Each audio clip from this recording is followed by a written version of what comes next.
Okay, the children told us, Mom, Kathy, the children told us to behave in here, so we're going to have to behave. Turn your Bibles with me to Joshua chapter 1. And today we're going to talk about, the main discussion is how to be strong and courageous for the future. Hilldale Baptist Church is going to experience some difficult days trying to decide what God wants us to do and then being obedient to that. Each one of us has some things to do. So anyhow, while you're turning to Joshua 1, I'll be reading from the New King James Version. If you didn't bring your Bible, there's one right in the pew in front of you. So grab it, and I want you to see for yourself. Here we go. A man comes home one day. I'm going to give you 3 stories, and then we're going to read our scripture passage. But a man comes home from work one day. He's tired. He eats supper with his family, and afterwards he goes in. The kids go outside. His wife comes and tells him, "I filed for divorce. I can't keep on living with you like it is. I've asked you to go with me to counseling for us to try to help our marriage, and you always say that you're too busy. I can't take it anymore." Well, needless to say, his life, his wife's life, and the kids is about to change. Kids have a lot of questions like, what's going on? Why did you do this? But change has come about. Across town, there's a 33-year-old woman that is having some difficulties physically. She's not feeling good, and so she goes to her doctor. The doctor hears the talk, and he prescribes some tests. So they take some x-ray, take some blood work, and the nurse tells her when the blood work and everything comes back, and then we'll call you and ask you to come in where you can hear about the results of the test. So a few days go by, the lady is kind of anxiously waiting for the results, and so finally the nurse calls her, "Can you come in on Thursday at 3 o'clock? "Yes, I can." So she comes in, sits down, and finally they call her name. She goes into room number 3. Stay right here. The doctor will be you shortly. Some of y'all heard that before. Shortly. The doctor comes in and it said, "Ma'am," said, "I've got some sad news. You have cancer." And when she hears those words, her mind begins to go 90 miles an hour. She really doesn't hear what the doctor is saying. And so the doctor says, listen,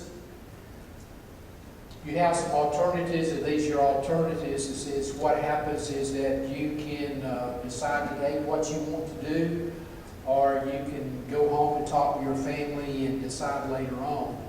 She said, "Let me go home and decide." And so she leaves the doctor's office. All the questions that come up in her mind, and she really can't think, and she says, "What about my family? What will my family say? What's going to happen?" And so finally her emotions just erupt.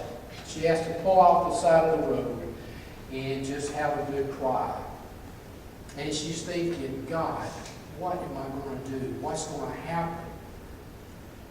So she finally regains her emotions and goes on the way back home. But question after question after question goes through her mind. Then on the other side of town, a church congregation about a month ago received a letter from the pastor saying that in 2 short weeks we were going to talk about selling our facility, selling the church building, and inquire about maybe merging with another church. All of a sudden, the reality of what a lot of us maybe have feared for so long has come into reality, has come to being. We look out, and there's more people chosen not to be here than to be here. the situation, and all of a sudden what we feared has finally come about. What are we going to do? And then we have some other questions. We have questions, well, what about the friends? What about, will we see our friends that we meet with each Sunday? What's going to happen to us? Has God forsaken us, or we did something God didn't like and we're being punished, or what's going on? Some of those questions can be answered. Today I want us to we're going to turn to Joshua chapter 1. We're going to look at that. Before I read that, what are we going to do? Well, I want to offer you some suggestions. Number one, we're going to trust God no matter what happens. I said, we're going to trust God no matter what happens. I said, we're going to trust God on that. You trusted Him 20 years ago, 10 years ago, 5 years ago. And folks, every day that we get up, we're going to have to trust Him, or you say, I'm not going to trust Him. So I'm going to trust Him, that He's going to show us step by step which way He wants us to go. We're going to trust God, that He who started a good work in you will complete it. Paul tells us that in Philippians 1:6. Simply says that one day you were saved, yesterday you were saved, today you are being saved, and tomorrow, I guess what? You will be saved. And He's going to complete it until we get through with it. Number three, we're going to remain faithful to God and be faithful in our church attendance. If ever in the life of the church, since I've been a member at Hilldale Baptist Church, God needs us to be faithful. And we need to be stirring the pot. We need to be fanning the flame in other people's lives. Here we are, we need each other. We need each other. We need to be unified, and we need to be able to say, be faithful. Be faithful in your attendance. Somebody said, well, I don't know the direction of the church. Church doesn't know where it's going to go, and that's true, we don't. So I'm really just going to not really come.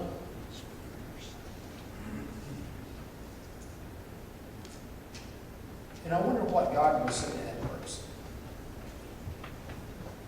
Be faithful. During tough times is when God really needs us to pull together and to settle our differences. You may think differently from I do, but let's pull together in a very specific way. So here we are. Pastor Ron led us to say, okay, we're going to sell our building. So we took that step. A couple of weeks ago we voted on it to sell the church facility and to explore the possibilities of what God wants us to do. It seems like, according to that group, it was to maybe merge with Palmerdale Cross. So we're taking another step. Now what's the next step? God knows. I don't know. But God knows, so I'm going to trust Him. So if it's to merge with Palmerdale Cross, if it's to merge with Church A, or somebody's going to spend $25 million and build a nice facility somewhere down the road, we will do that. Wherever God leads. So all the questions that I have right now, maybe some of the questions are not really answerable. But the key is, will we trust God? He knows. But while I'm trusting God, and while you're trusting God, He wants me to remain faithful in my attendance. He wants me to remain faithful in my giving. Well, I don't know what the church wants to do, so I'm just going to withhold my tithe. I'm not going to quit giving. Is that right? No, it's not right. So I'm going to give. And I'm going to encourage people. And I'm going to do what I can do to help Hilldale Baptist Church become the church that God wants us to be in the future. So that's where we're going. So we're going to look at Joshua, the chapter 1. We're going to look at some other passages, see kind of where we're going. So I'm going to ask you to take your Bibles, in out of respect for God's Word, if you will just stand with me as we read the Scripture. First 9 verses in Joshua chapter 1. Are we there? This means yes, no, it means, Joshua chapter 1, after the death of Moses, the servant of the Lord, it came to pass that the Lord spoke to Joshua, the son of Nun, Moses' assistant, saying, Moses, my servant, is dead. Now therefore arise and go over this Jordan, you and all this people, to the land which I am giving them, to the children of Israel. Every place that the sole of your foot would tread upon, I have given you, as I said to Moses. From the wilderness in this Lebanon, as far as the great river, the river Euphrates, all the land of the Hittites, and to the great sea towards the going down of the sun shall be your territory. No man shall be able to stand before you all the days of your life. Now what kind of man? No man. No man will be able to stand before you all the days of your life. As I was with Moses, so I will be with you. I will not leave you nor forsake you. Be strong in courage. For to this people you shall divide as an inheritance the land which I swore to their fathers to give them. Only be strong and very courageous, that you may observe to do according to all the law which Moses my servant commanded you. Do not turn to the left or to the right, that you may prosper wherever you go. This book of law shall not depart from your mouth, but you shall meditate in it day and night, that you may observe to do according to all that's written in it. For then you will make your way prosperous, and then you will have good success. Have I not commanded you? Be strong and of good courage. Do not be afraid, nor dismayed, for the Lord your God is with you wherever you go. Thank you to be seated. So in these 9 verses, really the last few verses, God tells Joshua 3 times, be strong and courageous. Then in this last verse, in verse 9, he says, do not be afraid nor dismayed. So I want to just make sure we're on the same page. We'll make sure we know when we talk about some words what they really are. So, afraid. Webster's Dictionary says that designates a state of terror occasioned by some unexpected and startling occurrence. It could mean it be filled with fear or apprehension, or filled with concern or regret over an unwanted situation. You think that's us? Some of us? A lot of people, I think, are just fearful. What's going to happen? This thing, we don't want to sell our building. I mean, who wants to sell our building? Is anybody? I don't think one in here, I don't think a person that's a member of Hilldale Baptist Church really wants to sell the building. But I think it's one of those things in which you think we can't keep paying the bills, and we've got some air conditioning, still have some problems. We're fearful. We don't know what the future is. But God tells him, do not be afraid.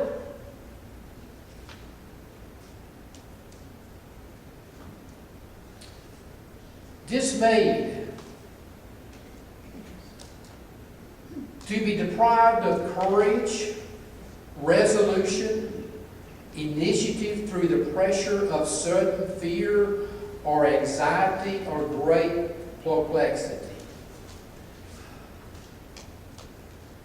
Just feel like all the courage has just been sucked out of you. What are we going to do? What's going to happen? And so the whole thing here, and God's trying to tell Joshua, who's the chief, the main commander of all the Israel. Moses has died, and Moses had discipled Joshua, and Joshua's taken over. He's going to lead the charge and be the commander. And all of a sudden, God tells him what? Be strong. Be courageous. Don't be afraid. Strength. To be strong, it means to be stout, sturdy, stalwart, tough, tenacious, meaning showing power to resist or to endure. Folks, we're going to have to endure. If we don't endure, what's going to happen?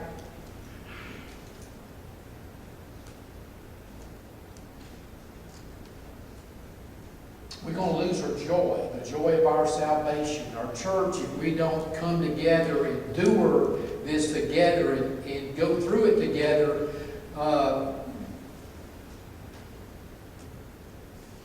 some bad things could happen. God's not just up there saying, okay, you believe, you're faithful today, tomorrow, and everything's going to be rosy, everything's everything's going to be okay. Not unless we do something about it. Unless you go out there and cut your grass this week, what's going to happen next week? If you don't cut it, it gets harder and harder to cut. We're going to have to stick together. Courage is a mental, moral strength to venture, to persevere, to withstand danger, fear, or difficulty. So God's telling you, you can choose. You can choose to be afraid, give in to all of that, or you can be strong. And that's what we want to talk about today. So in this, just want to let you see, in verse 6 it says, be strong and of good courage.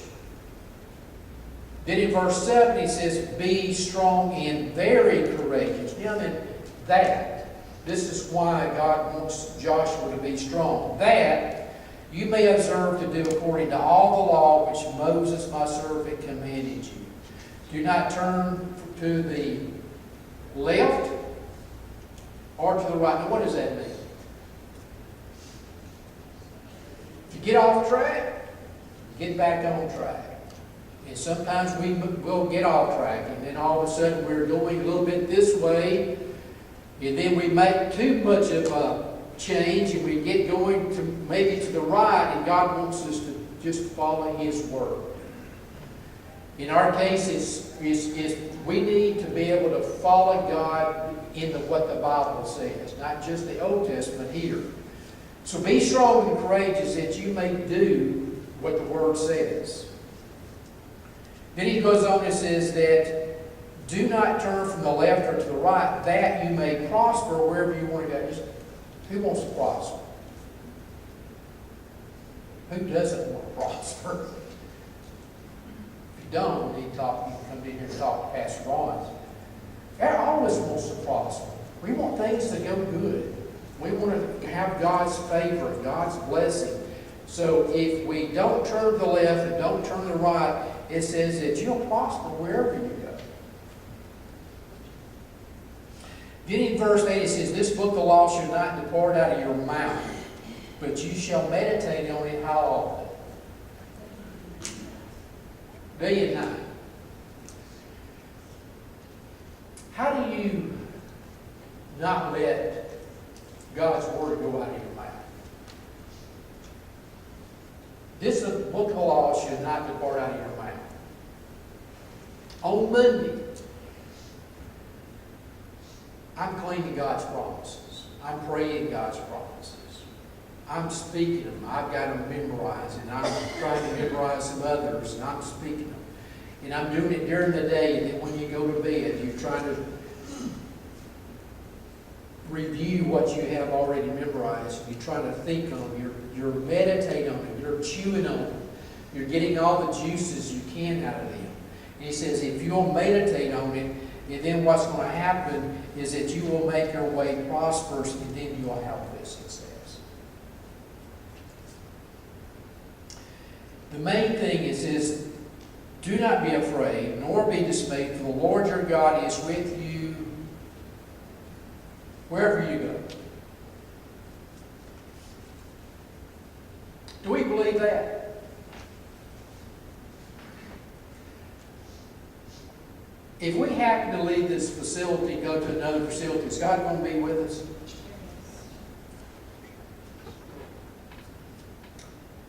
If we go somewhere else, is God going to be with us?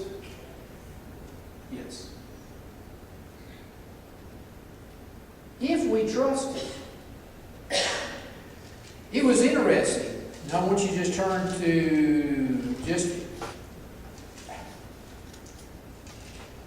the 4th chapter of Joshua.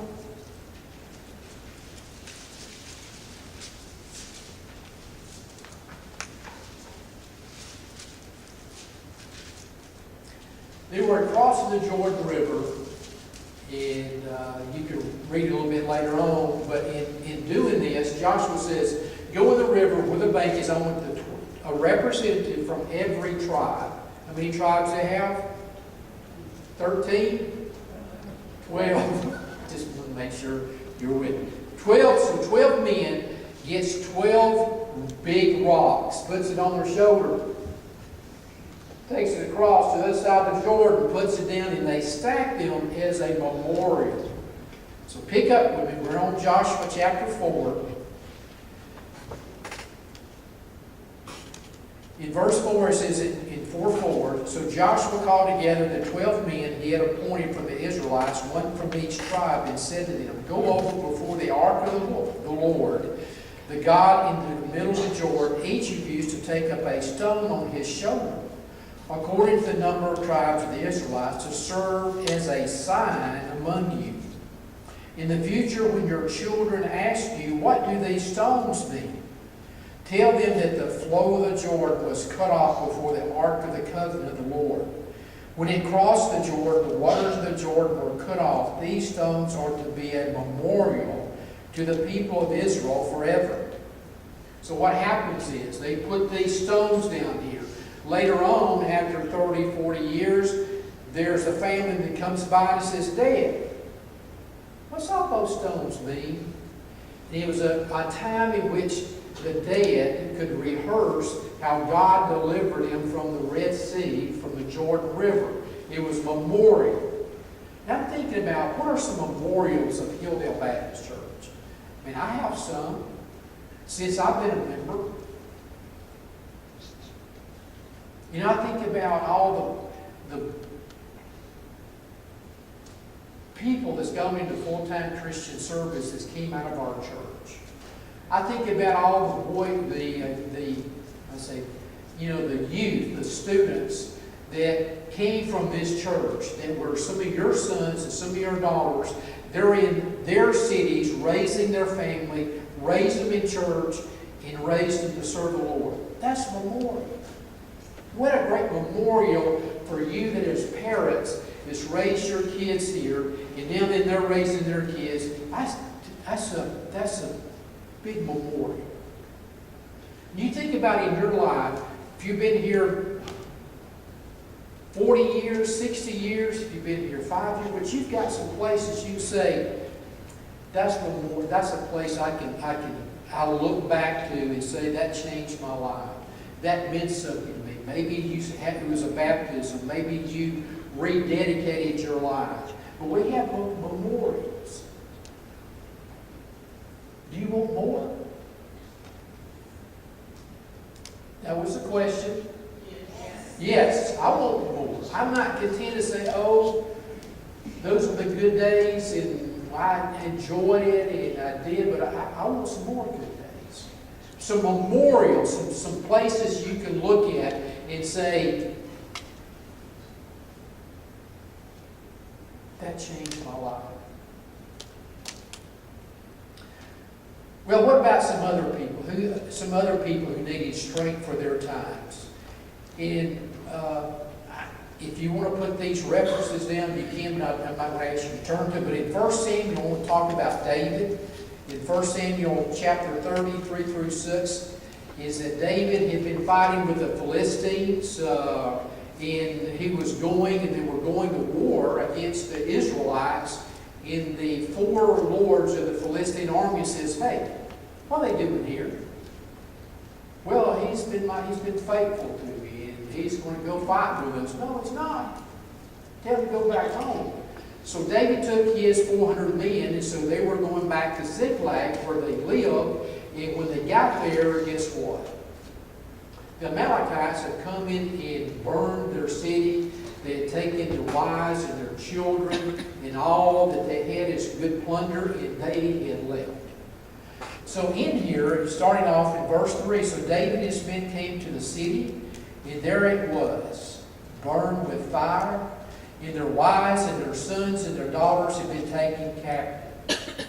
Then David and the people who were with him lifted up their voices, and they wept until they had no more power to weep.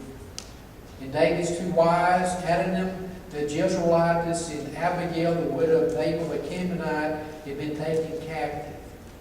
And David was greatly distressed. He was dismayed. His courage was gone. What's going to happen? And then it says, "For the people spoke of stoning him. Because of the soul of all the people was grieved, every man for his sons and his daughters. But," verse 6 says, "but David strengthened himself in the Lord his God." When you feel like your courage is hard to believe, it's hard to know what to do, sometimes you just got to strengthen yourself in the Lord. And we'll talk about how to do that. When David faced the Goliath, what did he do? "Today the Lord will deliver you to him, for the battle is not mine, but it's the Lord's." Well, what about Job? One day Satan was roaming the heavens and the earth in the first couple of chapters of Job, and he comes into God's presence, and God says, "Hey, have you considered my faithful servant Job? There's none like him on all the earth." Me, would you like God to say that about you?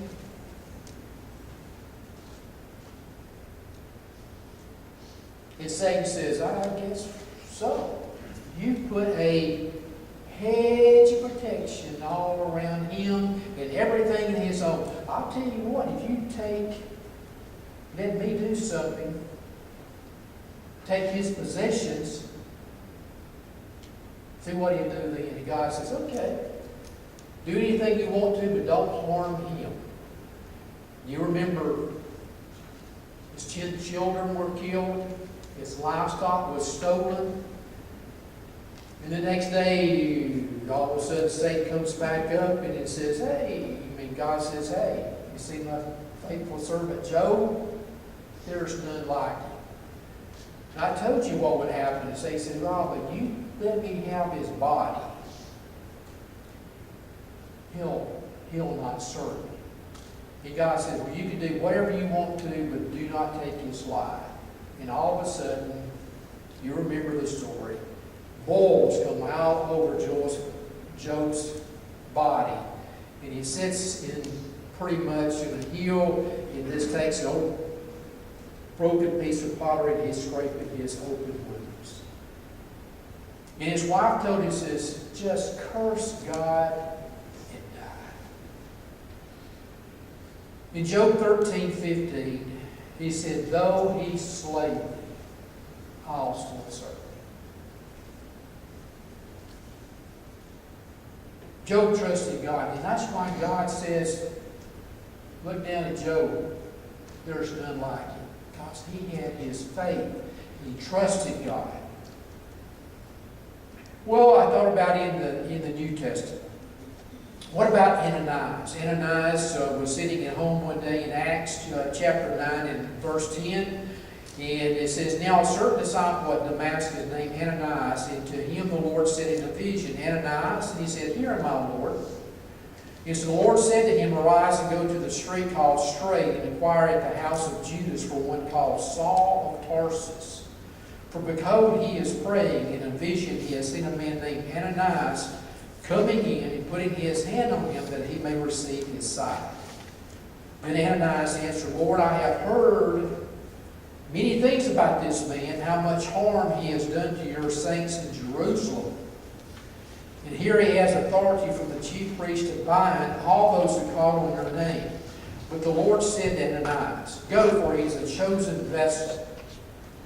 And he goes on to say, when he went there, he went to found Saul, and he said, Brother Saul, the Lord has sent me here. And he prayed for him, anointed him. Scales fell from his face, and he baptized. And here's Ananias. Here's a man, Saul of Tarsus, that we've been told in the earlier parts of Acts that had been putting Christians in jail and even killing. And he was not only in Jerusalem, but going to other parts of the land, getting all those that were of the way, that were called Christians, and putting them in prison, bringing them back to Jerusalem. And here, Ananias knows that. He knows he's coming to his city, and God says, I want you to go to him. Because something's different's happened to him.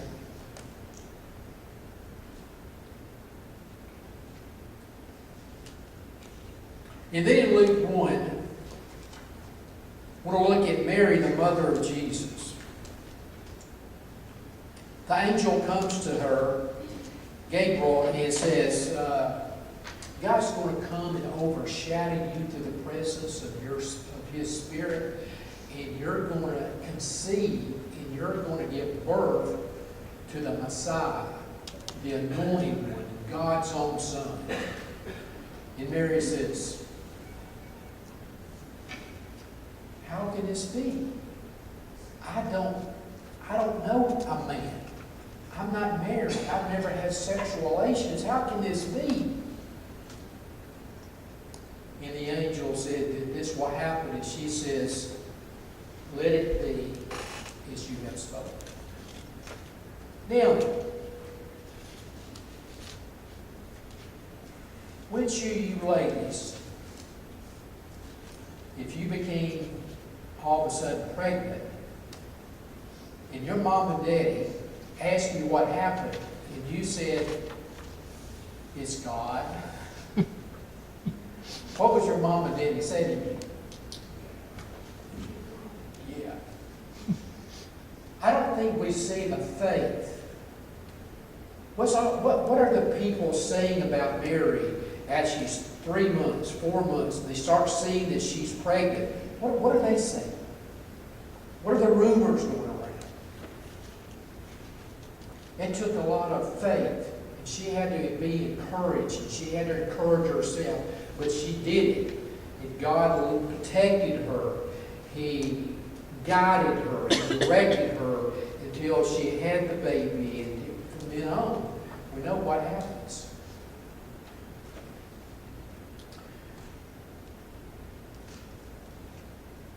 What about others? You can think about others. What about Shadrach, Meshach, and Abednego when they were thrown into the fiery furnace? What about Daniel when he was thrown into the lion's den? And he's talking about, and you could go on, and you could go on in the scripture. I think those are some stories. These are some portions of Scripture that we need to read again to give ourselves the courage. This is what they did. How did they do it? David said he strengthened himself in the Lord. He spent time with God. Well, I want to talk about, just for a few minutes, some things not to do if you want courage for the days ahead. Not many of them.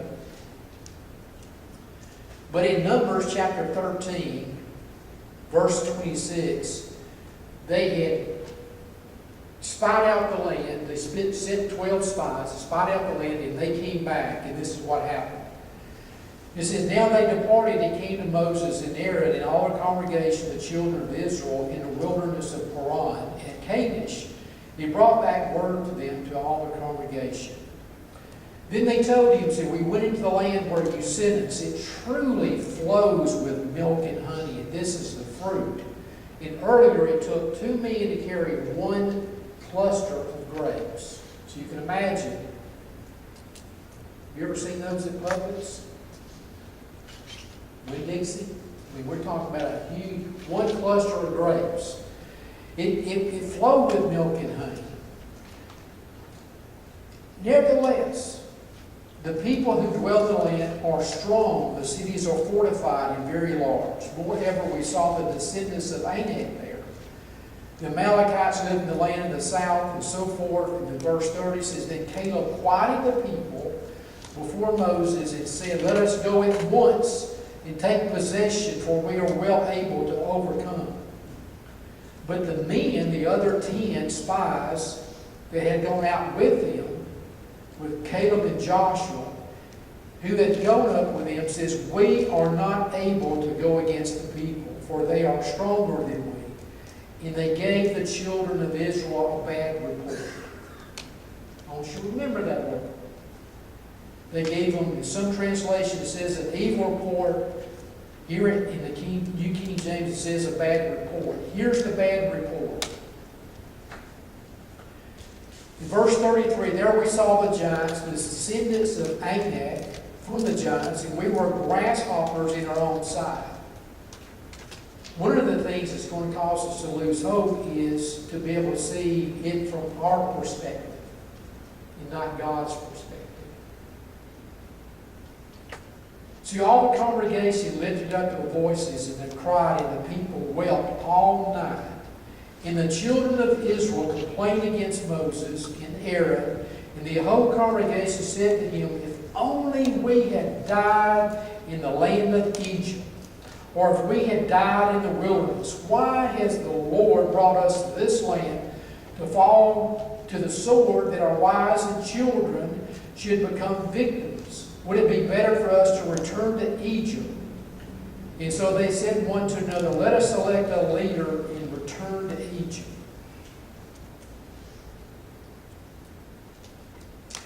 And then in verse 10 of that same chapter said all the people talked about stoning.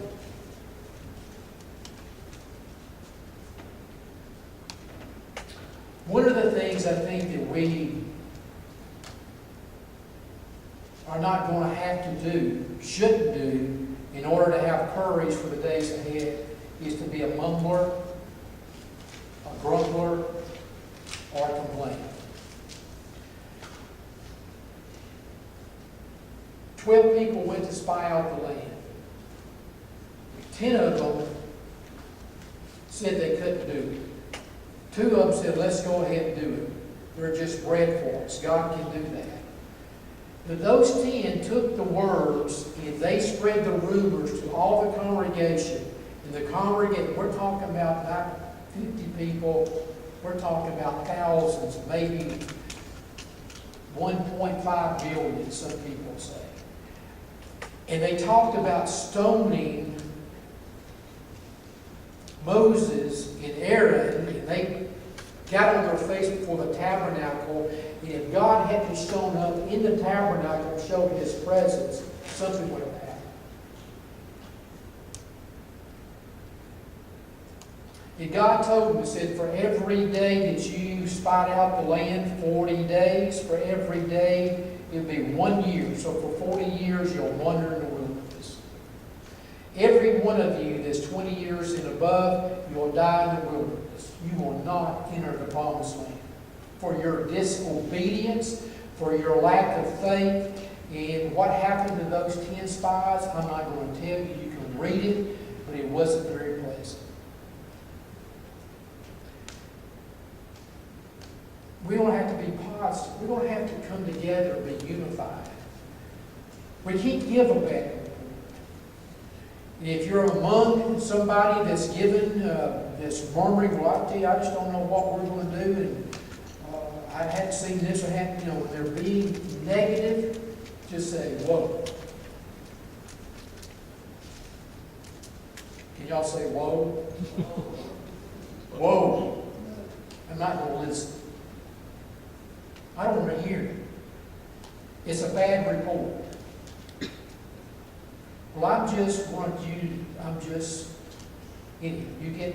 want to really stay there that long, but you get the message. Number two, don't let your mind wander about questions that can't be answered. There are some questions. How are you going to die? You don't know. I don't know. What's going to happen next week? I don't know. So some questions can't be answered. We're just going to what? Trust God. Another thing, number three, don't let the devil steal your joy. He's going to try to steal. John 10:10 says, the thief come in but to steal, kill, and destroy. But Jesus says, I have come that you may have life and have it more abundantly. John 15:11 says, these things I've spoken to you, that my joy may remain in you, and that your joy may be full. Anybody want to have full of joy? What's the song? I got the joy, joy, joy, joy. Tell me in my heart. I got the peace of possibility. I want to be full of joy. I want to be around joyful people. I don't want to be around a person, how you doing? Some people just don't want to be around because they're going to tell you all what's going on. Don't let the devil steal your joy. He's going to try. He's not going to try to do that. He is going to try to kill you. He's going to try to destroy you. Don't let him. It's your choice. It's my choice. But this is what it's... So what are some things we want to do? What are the things we should do? Let me just offer you a few of them. Number one, stay in God's Word. Meditate in it day and night, the Bible says. We just talked about it. Read your Bible more than you have ever read it before. I don't mean read it for 10 minutes. I mean consume it. Read the Psalms. Read the book of Acts. Read wherever God leads you. But I'm talking about digesting. Jen talked about earlier, have a hunger and a thirst for it. God, we need to hear it from you. I want to read about Daniel. When he was in the lion's den, how did he show courage? Shadrach, Meshach, and Abednego, what in the world? Then those guys just bowed down and didn't know they had to. Why? Find out from them why. Stay in God's Word. Have daily quiet time. I think that's one of the greatest things for us to do, whether we're growing or whether we're in difficult situations. Have your daily quiet time with God each day to develop your own personal relationship with God. Meditate on the Scriptures. I think of all the things in our day and time, we're not doing a good enough job at just chewing on them, meditating on them, and go, okay, I know it, but what am I going to do about it? This is what David says in Psalms 1, 2 through 3, but his delight is in the law of the Lord. In his law he meditates day and night. He shall be like a tree planted by the rivers of water, bringing forth his fruit in its season. In whatever he does shall prosper. Number two, not only stay in God's Word. Number two, have special seasons of prayer with God. By special seasons, you just block off some time. Dear God, we're at crossroads. We either got to go this way or we got to go this way. Would you lead us? Tell us what way we need to go. Pray for Pastor Ron. Dear God, would you pray for my pastor? Pray a hedge of protection around him and his family. Pray for his physical well-being. Pray that God would give him guidance. Pray for all of us that we would come and be unified. we'll be together. Now, I may disagree with you. You disagree with me. We can disagree, but when we are disagreeable, you say, I'm going to take my ball and go home, and then something's wrong. We got to be unified. So we pray for those special times. Number 3, claim the promises of God for your life and for the church's future. Joanne goes into the medicine cabinet. We don't have one, but I'm just going to use that illustration. She goes into the medicine, and she has got a severe headache. She goes in the medicine cabinet, she looks and says, oh, this right here would do. So she takes the Pepto-Bismol, unscrews it, pours it into it takes the amount of dosage. She said, oh, yes, that's going to help my headache. Wrong. Certain medicines help certain things. So just reading anything, claiming anything is not going to get it. You're going to have to take the right verse and match it to what the need is. That's the reason we need to know what God's Word is. Let me just say one other thing. I've been kind of read, when I get a little discouraged, I start reading biographies of people to kind of pick me up and let me say, Donny, you think you got a problem? So I was reading the book of George Mueller again, and in that he took care of orphans in London, England. And so he never asked a man for a penny. He never asked people. He just went to God and asked prayer that God would supply the need for those children. He would supply the people that would work for them. And it's amazing. Over 300 kids, orphans from downtown London, that he established, and he never asked God for a penny. Never asked man for a penny. In one particular instance, he was in his study, and the lady came in. The cook says, Mr. Mueller says, we don't have enough food for breakfast. And he says, what do you mean? He said, we don't have enough food for breakfast. So let me go. So he goes in and says, let me pray. So anyhow, he begins to pray. And he told the lady, he says, go ahead and you set the breakfast table, put all this up, have the kids sit down. God's going to answer. So Mr. Mueller was praying, and as he was praying, there was a knock at the door, and the lady came and got him and said, Mr. Mueller, somebody wants to talk to you. And so he goes outside, and he says, Mr. Mueller said, listen, see that wagon with milk over there? The wagon wheel is broken. Time I get it fixed, the milk will be ruined. Could you use that? 5 minutes later, a man came by and says, Mr. Mueller said, I had some bread I couldn't sell, some extra bread, could you use it? For 35 years, that went on. He never asked anybody for a donation for money. He just went to God, and God may have answered at the very last minute, but he answered. That just does something to me. And the last thing, what can we do? Encourage 5 or 10 people each Sunday.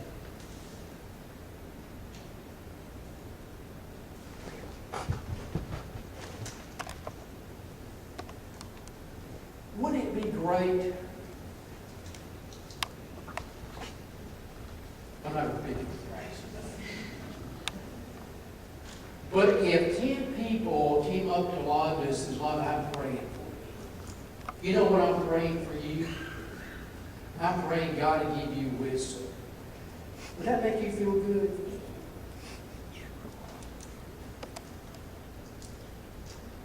Betty knows I always speak up her. How would that make you feel if 10 people, or maybe more, came up to you and they said, hey, just want to let you know, this week during my quiet time, I prayed for you. Would that make you feel good? Would that encourage you?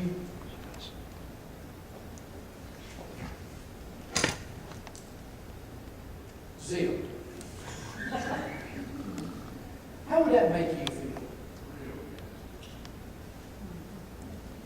Can we do that? This is the catch. if it's easy to do, it's also easy not to do. So I may go to Joanne and say, Joanne, I want you to hold me accountable. Starting next week, I'm going to go to at least 10 people and encourage them and just talk to them. Would you, after Sunday morning service, when we go home and we eat, would you hold me accountable that I'm doing that? Or probably would be better. I'd probably go to Dan and say, Dan, we meet on Mondays and we talk, and I would say, would you hold me accountable? I would be, Dan's going to ask him. If he doesn't, he's not, he's going to say to me, did you do that? Or I'd be more likely to do it if I know I'm going to be held accountable.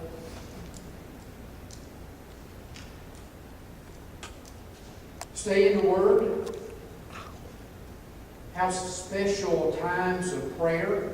Set aside. I'm not talking about every, but maybe on Tuesday or maybe on Thursday night, you just set aside 30 minutes, or you set aside time you just with God and you're just worshiping Him and you're praying for our needs. Meditate on the Scriptures. Claim the promises. Finding the promises. And just encourage each other. We can do that. So at the beginning, and then, this is it. Are we going to trust God to take a step by step? We don't know what the next step. By next step, are we going to trust God? Yes or no? We're going to trust Him. And if I get off track and I'm not trusting Him, somebody's going to have to come up and say, Donny, put your big boy pants on and get back and trust God. He's going to do it. He who started a good work in you will complete it. So I want to encourage you. Thank you so much for you being here. That means a lot to a lot of us. Thank you for your stick-to-itness. A lot of people at Hilldale that were my friends are no longer at Hilldale. You are. Man, that means a lot to me. You stuck it through the good times and the bad times, and then God's going to bless us in a great, great way, I believe. So let's pray. We're going to sing our invitation hymn. Pastor Ron will be here. If you come down, don't grab his shoulder. Don't hug on him and kiss on him. But you may just say, Pastor Ron, I'm with you. As long as you are with God, I'm with you. And I'm with you. And we're going to do this. We're not only going to survive, we are going to thrive. Because we are trusting in God. Father, thank you for these men and women and teenagers. Pray that you'll richly bless them. God, we know that fear is going to come. The devil is going to come and try to take the joy of our salvation away. He's going to try to douse us with anxiety. But the Bible says, don't be anxious for nothing, but by prayer and supplication with thanksgiving. Let your request be known, God. So do something in our midst, God. Infuse within us the boldness, the holy audacity to believe that you have great days ahead for us as a church, as individuals. God, whatever you would have us to do, we want to do that. In Jesus' name. Pastor Ron? Stand together as we sing the invitation. Say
Thank you, Donny, and thank you everybody for being here today. I hope you have a wonderful Father's Day. I want to let everybody know, remind you that while we'll be picking up some stuff on the video announcements, I'm assuming, video announcements, so you may go ahead and be seated for just a moment.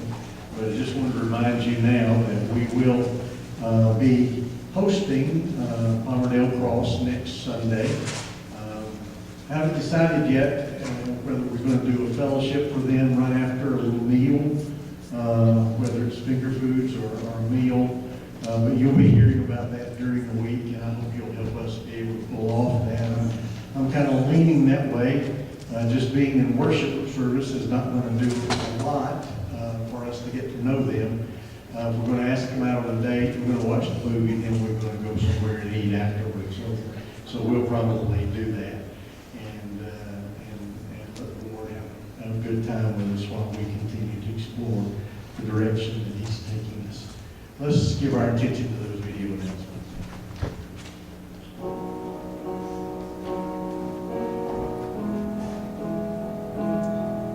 Today is Father's Day, and you have an opportunity to give to the Jenny Hill Mission in honor of or in memory of a special dad in your life. You may do that as you leave the worship center today. Our Wednesday fellowship meal this week is a variety of salad plates. Please make sure to make or cancel your reservations by noon on Tuesday. Vacation Bible School is coming up quickly. Please see Ms. Marie today if you haven't already volunteered to help. We're providing meals again this year for World Changers the week of June 25th through the 29th. And we could use some more volunteers to help with serving or preparing food. Here's a brief look at what World Changers do and a little bit about their ministry. You know, we've been praying for quite a while, that our house could get repaired. And thank you God, it's happening. And it's just amazing. These guys are having a good time out there. Yeah. They work hard, but they don't mind it. Everything's good. They're enjoying what they're doing. They're doing God's work. How could you ask for anything else? Yeah. World Changers is a whole lot more than construction. And to me, the construction is just the thing that we do to show the love. It's not just for the people around here. It's for your youth group. Because they need Jesus just as much as everyone else out here does. Jesus, his name's going to come up when you start talking world changers. So he's opened up the conversation, and that gives you an opportunity to tell them. Our goal is to come out here and be able to share the name of Jesus. And I bring along a little pocket Bible to where I go to. So we just go around and try to share our faith. And if they want to talk to us, we talk. But if not, we don't force anything on because we don't want to turn them away and go down now. And all this God's plan to see. We've already had people walking by and saying, why are you here? Why did you pay to do this?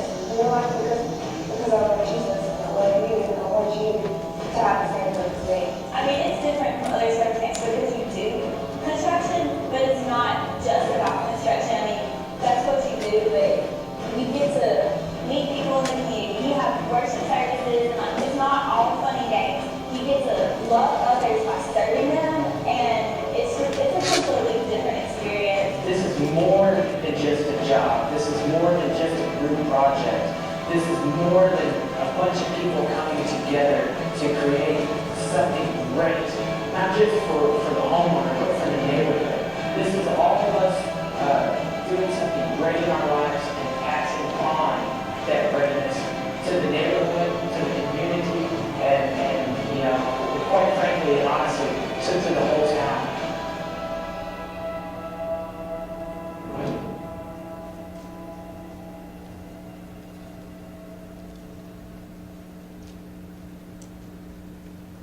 Have a great week this week, and ask God to put someone in your path that you can have a gospel conversation with.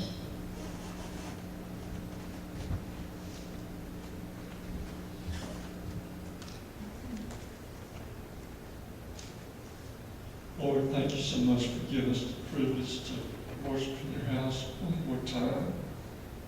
Lord, even though we know that in the future it may end up not being our building, will still be a church. Thank you so much, Lord, for the message that Brother Donny brought us this morning, and how he encouraged us to have hope, even though I don't think there's a person in here that hasn't been or for us or might feel brokenhearted, but you still got a mission for us, Lord. Just as the video we just saw, we're still going to be world changers no matter where we are. And Lord, help us to remember the ones that have maybe lost their fathers today, to think of a good memory or something they learned when they were growing up as themselves as children.